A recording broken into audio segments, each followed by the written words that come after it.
Morning guys. Nagtanong ako kay Mita AI.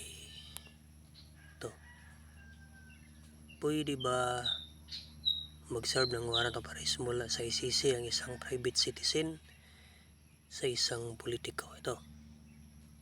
Kasi ito ang pinaka-issue. Pwede bang mag-serve? So itong sagot niya. Talagang matalino itong si Mita AI. So hindi pwede, walang kapangyarihan ang private citizen na mag-serve ng warrant of arrest mula sa ICC o kahit anong warrant.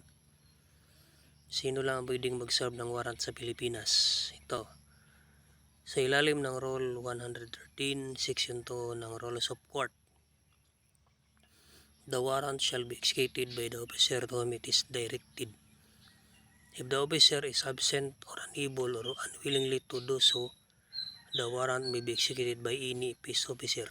So talagang officer lang. So ayun dito, sino ba itong mga officer? PNP, NBI, o ibang law enforcement officer na may mandato. Private citizen wala sa listahan. So talagang hindi ka pwedeng magdala ng warrant of arrest dahil hindi ka officer, no? Ang private citizen pwede lang mag-arrest without warrant kung pasok sa Citizens Arrest Rule 113 Section 5. Ito, in flagrante delicto, na huli habang gumagawa ng krimen. Pursu, katalon lang galing sa krimen. Escape, nakatakas sa kulungan.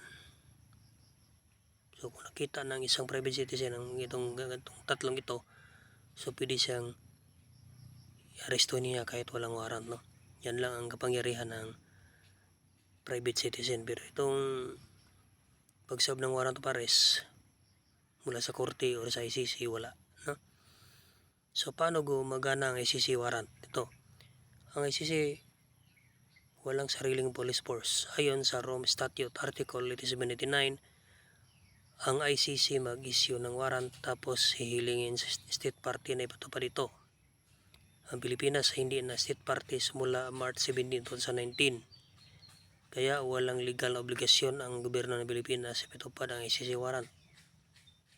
So kahit yung kang digong sana, no? Kahit mag-issue ang ICC, kailangan pa rin ng local law enforcement na kumilos at wala silang mandato gawin yun kung walang kooperasyon mula sa gobyerno. Pwede bang tulungan ng private citizen na pag-aresto? Pwede kung hinihingi ng police officer ang tulong mo on the spot habang ini-execute nilang warrant, pero hindi ikaw ang mag-serve, ikaw ay assistant lang.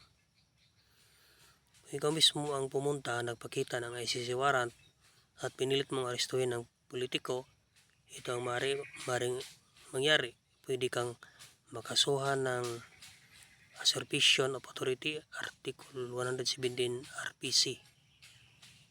Din pwede ring illegal detention, Article 267 RPC kung pinurisa mo.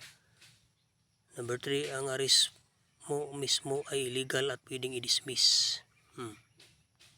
So ito ang buod. Pwede ba private citizen na mag-serve nun? Hindi, walang kang legal authority. So sino ang pwedeng mag-serve? PNP, NBI o ibang law enforcement officer. Pwede ba citizen arrest sa may si warrant? Hindi, kasi warrant arrest yan, hindi in flagrante. Valid ba ang ICC warrant sa Pilipinas ngayon? Hindi na, dahil wala na tayo sa harap statute. Kung may ICC warrant, gusto mong makatulong illegal na paraan, ba? So talagang in the first place, mali ang paraan. Din sa ngayon, ayon sa Mita AI, hindi na valid yung ICC warrant kasi wala na tayo sa Rome Statute. Hindi na tayo sakop. Okay, so sana malinaw ninyo ito ang research na ito. So follow for more.